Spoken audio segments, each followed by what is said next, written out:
Saturday morning, everybody.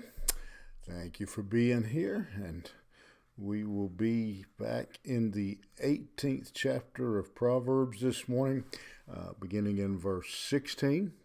And we're going to look at a few Proverbs that talk about a wise man and the way he lives, how he conducts himself, that he seeks to be fair, honest, above board, all kinds of, I guess, adjectives you could use there.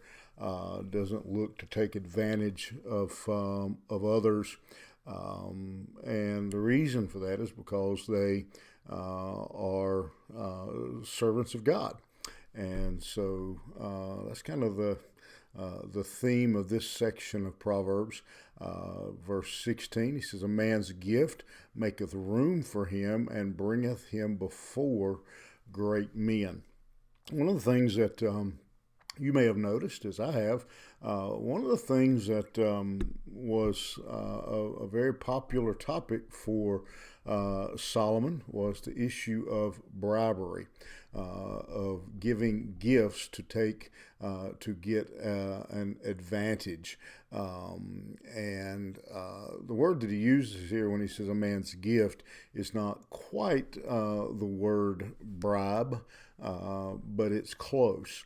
It's still basically the idea of giving gifts to get your way from someone, to get them to do what you like.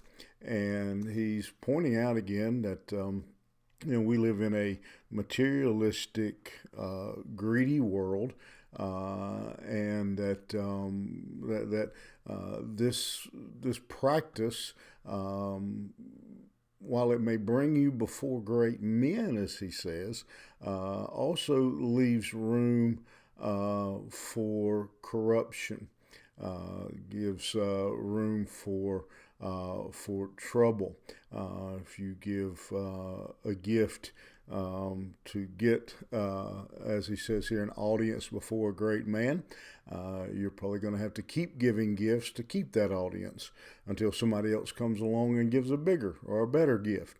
And so this kind of practice, this kind of mentality, Solomon says, just leads to more trouble, leads to more corruption. Verse 17, "He that is first in his own cause seemeth just, but his neighbor cometh and searcheth him." This is a way. It's a little confusing sounding, but what Solomon is saying is that we listen. A wise man listens to the entire story. He doesn't make up his mind. He doesn't make his decision based on a part of the story. He that is first seems just.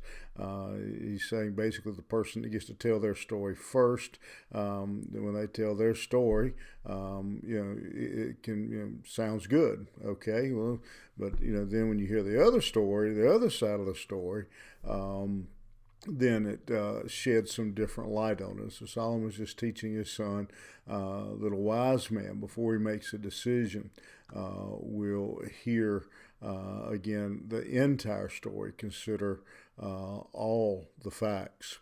"The lot causeth contentions to cease, and parteth between the mighty." This is just a way of saying avoid arguments, avoid contention, have a method, have a way. Again, casting lots, as he says here, was a common method then. And as we talked about the other day, when we think of it, we think of, well, it's kind of like gambling. That was not the way the Israelites saw it. The Israelites believed that that God controlled the lots or the dice, that God controlled them. And so when you cast lots, you were getting God's answer. and this was a way for them to settle their disagreements, because if you had two people coming together and both of them had a lot of authority, a lot of money, they agreed that they would cast lots, because they both sides believed that God would control the lots, and they would go along with that system.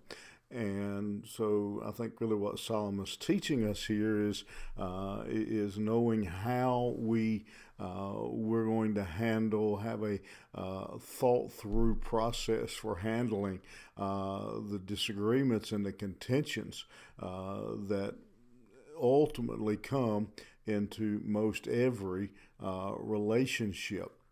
A brother offended is harder to be won than a strong city, and their contentions are like the bars of a castle. A brother offended. Don't take advantage of your friends, because if you do, winning them back is almost impossible. Harder to be won than a strong city. Again, the wise man, while he has a method for settling conflicts and disagreements, as described previously, the most important thing Solomon says is just avoid them.